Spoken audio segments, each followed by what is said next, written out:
Bonjour à tous, bienvenue dans cette vidéo. Aujourd'hui, nous allons voir les temps simples de l'indicatif et notamment le présent. Donc, je vous propose le sommaire suivant. Premièrement, nous allons commencer par voir que sont les temps simples de l'indicatif, puis ensuite, qu'est-ce que le temps du présent exprime. Tout d'abord, que sont les temps simples de l'indicatif? Donc, les temps simples de l'indicatif se conjuguent sans auxiliaire, contrairement aux temps composés. Par exemple, si je dis la phrase « je pars à midi », donc nous pouvons voir qu'on a un seul mot pour le verbe, qui va être le verbe partir. Donc on va voir « je pars à midi ». Donc c'est une phrase où on utilise le temps simple.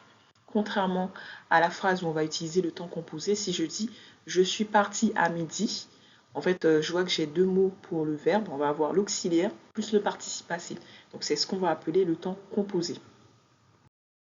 Alors, les temps simples permettent de situer les faits les uns par rapport aux autres. Donc on a 4 temps simples principalement. Donc on va avoir le présent, l'imparfait, le passé simple et le futur.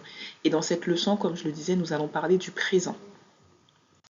Alors, qu'est-ce que le présent de l'indicatif exprime? Donc, on a plusieurs choix. Donc, le présent, on utilise le présent dans plusieurs situations. Donc, pour parler d'une action qui est en train de se dérouler au moment où l'on parle, par exemple, si je dis « je fais mes devoirs », donc je vais dire cette phrase au moment où je suis en train de faire mes devoirs.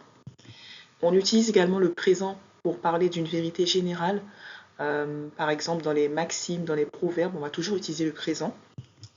Donc, prenons la phrase « un vieillard qui meurt, c'est comme une bibliothèque qui brûle ». Donc ça va être, on voit le verbe mourir est au présent et le verbe brûler est au présent. Et ce sera toujours comme ça dans les proverbes et les maximes. Autre possibilité, donc le présent exprime également un futur proche. Par exemple, si je dis « je viens tout de suite à la maison ». Donc ça veut dire l'action va être faite rapidement. Autre cas, donc on a également le passé proche.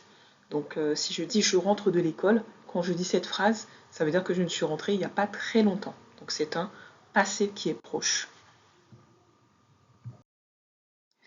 Alors le présent de l'indicatif exprime également un présent historique. Quand on veut raconter une histoire, quand on veut expliquer des faits qui sont passés, on va utiliser également le présent pour que ce soit un peu plus dynamique. Donc par exemple, si je dis « on pensait qu'il n'y avait plus d'espoir, mais soudainement, Mélina se lève et demande à manger ». Donc on voit la deuxième partie de la phrase est conjuguée au présent parce que l'histoire est racontée d'une manière vivante et dynamique.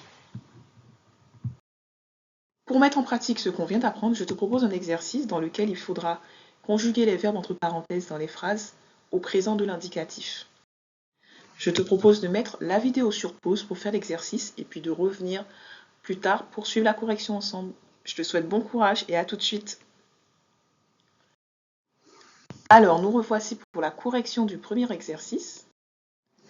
Alors, dans notre première phrase, on avait « Je rentrais à la maison en courant quand soudainement j'entends un bruit que je ne reconnais pas. C'était des manifestants qui arrivaient au loin. » Donc, dans cette première phrase, il fallait conjuguer le verbe « entendre » à la première personne du singulier et le verbe « reconnaître » également.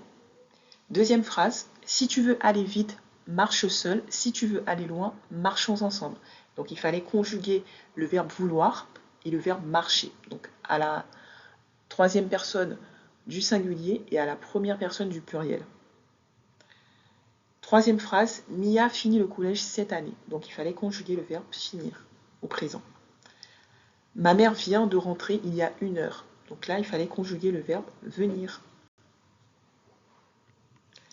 Alors, je te propose de passer à un second exercice.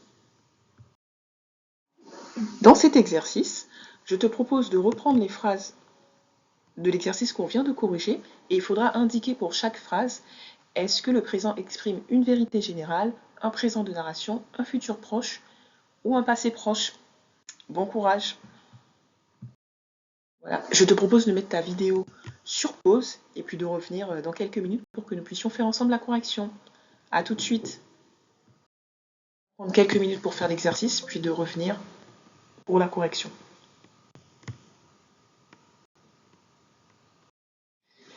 Donc la première phrase, je vais la relire. On avait la phrase suivante. Je rentrais à la maison en courant quand soudainement j'entends un bruit que je ne reconnais pas. C'était des manifestants qui arrivaient au loin. Donc cette phrase est une phrase de présent de narration. On utilise de présent de narration parce que c'est une histoire. On raconte, on décrit ce qui se passe. Deuxième phrase, si tu veux aller vite, marche seul. Si tu veux aller loin, marchons ensemble. Donc c'est un présent de vérité générale puisque cette phrase, c'est un proverbe. Donc on utilise toujours le présent. Mia finit le collège cette année. Donc cette phrase représente un futur proche puisque cette année, c'est dans quelques mois, c'est un futur qui est assez proche, c'est pas quelque chose de très très lointain. Quatrième phrase, ma mère vient de rentrer il y a 1 heure. Donc là également, c'est un passé proche puisque, comme dans la phrase c'est précisé il y a 1 heure, donc ce n'est pas quelque chose qui date de très très longtemps. Merci d'avoir suivi cette vidéo. Voilà ce qu'il faut retenir dans la leçon. Donc les temps simples se conjuguent sans auxiliaire, contrairement au temps composé. Le présent de l'indicatif peut exprimer plusieurs actions. Donc une action qui a lieu au moment où l'on parle, ça peut exprimer une vérité générale, ça peut exprimer une action qui aura lieu dans le futur proche, ça peut exprimer une action qui est dans un passé proche, ou un présent historique ou de narration. Bravo à toi, tu as maintenant révisé le temps de l'indicatif au présent. Je te souhaite une bonne continuation pour la suite de tes révisions. À bientôt dans une nouvelle vidéo.